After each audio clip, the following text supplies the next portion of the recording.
From the outside, Yooper Pasty Company looks like a simple, gray building, weathered by years of Upper Peninsula snowfall. But when you walk inside, it's a whole different story. If you're lucky enough to still have a deer camp, God bless you.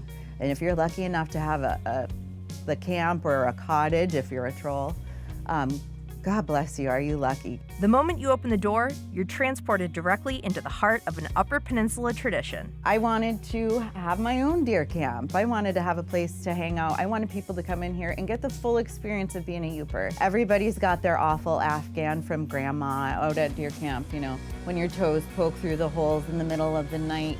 We all remember what that feels like. I was told once the best gift you can ever give to anybody is happiness. And that's free. Evoking sweet memories and nostalgia in people, I think brings happiness to a lot of people, young and old. Heidi Ritter was born and raised in Ishpeming, a proud Hematite with deep Finnish roots. After high school, she served in the Army National Guard and then went on to college. And I went to Northern Michigan University where I got my bachelor's degree in elementary education. That's where she met her husband, Jeff. They traveled the country as a Coast Guard family and then finally put down roots in the Sioux when her husband retired. Roscoe, Illinois! My husband's here now. He's a lot. He's Southern. They're very excitable down there. Gotta love him. Met him in Marquette. Can you imagine? He was the captain of the Buckthorn. We had such a blast while he was doing that. We fell in love with the community. Heidi quickly noticed the Sioux was missing something very important. When I got here, there were no hot pasty shops.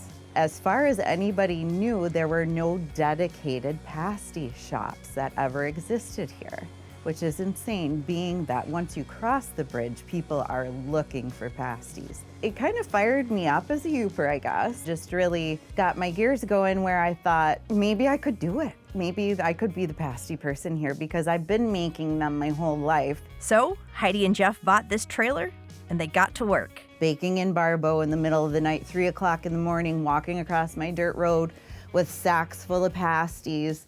It just became a kind of phenomenon when we were parked in town here at the Valley Camp. There were people waiting in line already before we even set up the generator. As fast as she could make them, they were selling out.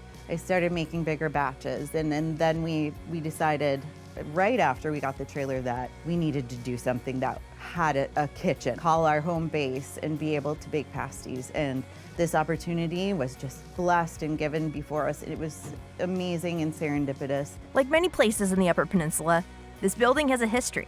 On the first day that they started to set up shop, they discovered an unexpected surprise from the past. And in the bottom of the bin, there was a neon sign that says pasties. And at that moment, I knew I was gonna be all right. And I plugged it in, and I'll be darned if it lit up, and I bawled. The transition was far from easy. Just 2 days before opening the doors, she received a devastating diagnosis: breast cancer. Facing cancer my entire first year and a half I was here working, doing pasties. Pasties and hockey saved my life. Today, Heidi is healthy, sharing her passion for life with the next generation. We were able to partner with the Sioux Eagles hockey team. They come in after practice and they dial in here. There's Meat Man, there's Doughboy. You pick your position. Dishwashing is always the last to be picked, imagine that. When we really are grinding, we can absolutely turn out at least 200 pasties in one day. When I was in the Army, I had to shovel my own foxhole once. That was the most difficult thing I've ever had to do in my entire life. Chopping rutabagas is also really, it's up there because you're having to cut a boulder in half. Luckily, we didn't have to cut any root vegetables. Instead, we helped put together some of her famous sweet pasties filled with fruit. It is such an art. It's like sculpting. It's a really, either you can do it or you can't, and that's okay if you can't. These are skills Heidi learned watching the generations of women work before her. As you know, it takes an entire assembly line to make it work. Grandmas, nobody gives them enough credit for what they did for us.